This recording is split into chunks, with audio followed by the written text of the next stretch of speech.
Baik, Bismillahirrahmanirrahim. Assalamualaikum warahmatullahi wabarakatuh. Di sini saya Muhammad Yusril Arzaki akan sedikit banyak mempresentasikan tentang kolonialisme dan penetrasi Barat di Nusantara. Menurut reaksi para raja di Nusantara tentunya nih. Baik, berikutnya saya akan menjelaskan tentang motivasi dan dampak kedatangan Barat, perlawanan dan diplomasi para raja, strategi para raja untuk mempertahankan kedaulatan, dampak kolonialisme, struktur ekonomi dan sosial, berikutnya kesimpulan dan warisan kolonialisme. Baik, masuk ke subbab yang pertama, yakni motivasi dan dampak kedatangan bangsa Barat. Motivasi datangnya bangsa Barat ke Indonesia tentunya memiliki dampak yang sangat besar ya, tentunya yakni motivasi ekonomi dan juga motivasi dari sosial dan politik. Motivasi ekonomi kedatangan bangsa Barat seperti Portugis, Belanda, dan Inggris ke Nusantara didorong oleh keinginan untuk menguasai jalur perdagangan rempah-rempah. Sedangkan dampak sosial dan politik, kedatangan bangsa Barat tidak hanya memengaruhi sektor ekonomi, namun juga membawa penetrasi politik dan budaya yang mengubah tatanan sosial masyarakat lokal. Berikutnya perlawanan dan diplomasi para raja. Di sini ada perlawatan aktif dan juga diplomasi.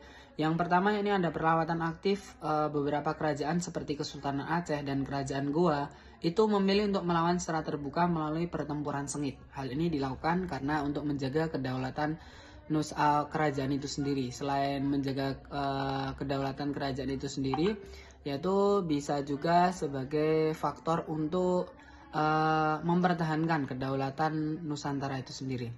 Yang kedua, melewati jalur diplomasi, kerajaan lain mencoba berdiplomasi untuk mempertahankan kedaulatan karena ini mencerminkan strategi adaptasi lokal terhadap tatanan kolonial yang semakin besar. Karena di sini juga kita lihat beberapa faktor dari kerajaan-kerajaan yang lain di Nusantara, yang mana di sini di diplomasi ini menggunakan metode diplomasi ini tentunya untuk mengurangi adanya dampak dari beberapa yang ditimbulkan dengan adanya melakukan perlawanan aktif. Berikutnya strategi para raja untuk mempertahankan kedaulatan. Yang pertama ada perlawanan militer yang dilakukan oleh Kerajaan Aceh dan juga Kerajaan Goa. Ada juga contohnya yang lain yaitu Perang Diponegoro yang melibatkan taktik perang gerilya yang diprakarsai oleh Pangeran Diponegoro. Yang kedua, jalur diplomasi seperti Sultan Hamengkubuwono I yang menandatangani perjanjian Giyanti, membagi Kesultanan Mataram, dan lain sebagainya. Yang ketiga ada adaptasi budaya, contohnya Sultan Mahmud Badarudin II di Palembang yang memperkuat pertahanan ekonomi dengan mengembangkan perdagangan internasional. Hal ini asalkan ada motif untuk saling menguntungkan atau bisa kita anggap sebagai simbiosis mutualisme antara kedua belah pihak, antara raja-raja dan juga para penjajah untuk bisa saling menguntungkan dari segi ekonomi tentunya. Baik, berikutnya ada dampak kolonialisme, struktur ekonomi dan sosial. Dari segi politik, sistem pemerintahan tradisional digantikan oleh struktur kolonial yang sentralistik ya, lebih kita kenal seperti sekarang adanya ibu kota negara, adanya ibu kota di daerah, dan tentunya masih banyak lagi.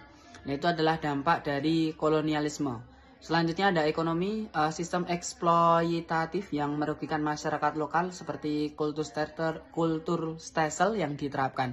Jadi kayak sistem tanam paksa ini memang sebenarnya sangat memberatkan bagi masyarakat Indonesia sendiri, masyarakat Nusantara sendiri pada saat itu, karena dari sisi penanaman yang mana harusnya kita menanam untuk sumber daya kita sendiri, untuk kebutuhan pokok kita, namun harus menuruti perintah dari kolonialisme karena memang itu adalah syarat bagi masyarakat agar bisa tetap melanjutkan hidup. Kalau tidak, mereka akan diancam dengan beberapa siksaan atau mungkin bahkan sampai pembunuhan yang berdampak bagi kurang kesejahteraan bagi masyarakat Indonesia itu sendiri. Untuk dampak sosialnya sendiri, sertifikasi sosial yang tajam tercap, bangsa Eropa berada di puncak hierarki sosial, diikuti oleh kaum elit pribumi, sementara mayoritas rakyat berada di posisi terbawah. Ya, karena namanya juga di sini adalah terjajah, masyarakat Indonesia ini menjadi hierarki yang paling bawah karena hierarki puncak diduduki oleh para kolonialisme yang notabene-nya mereka adalah menjajah Indonesia itu sendiri. Dari beberapa materi yang saya sampaikan, kesimpulannya kolonialisme Barat di Nusantara meninggalkan warisan yang sangat kompleks termasuk dari struktur ekonomi dan budaya yang masih terasa hingga hari ini. Pemahaman tentang proses kolonialisme dan penetrasi Barat penting untuk menggali akar persoalan yang mempengaruhi Indonesia modern. Meskipun memperkenalkan sistem administrasi modern, eksploitasi yang dilakukan telah menimbulkan penderitaan panjang bagi masyarakat. Pemahaman terhadap dampak kolonialisme ini penting untuk menganalisis tantangan yang dihadapi Indonesia dalam membangun kedaulatan politik, ekonomi, dan sosial di era modern. Tentunya beberapa dampak tadi bisa menjadi evaluasi bagi kita semuanya yang untuk menjadi generasi Indonesia emas ke depannya. Semoga dengan beberapa materi yang saya sampaikan kita bisa mengevaluasi diri kita untuk menjadi negara yang berbangsa dan cinta tanah air. Terima kasih, begitu yang bisa saya sampaikan kepada teman-teman. Kami mohon maaf apabila ada salah kata dalam penyampaian. Kami tutup. Billahi taufiq wal hidayah. Assalamualaikum warahmatullahi wabarakatuh.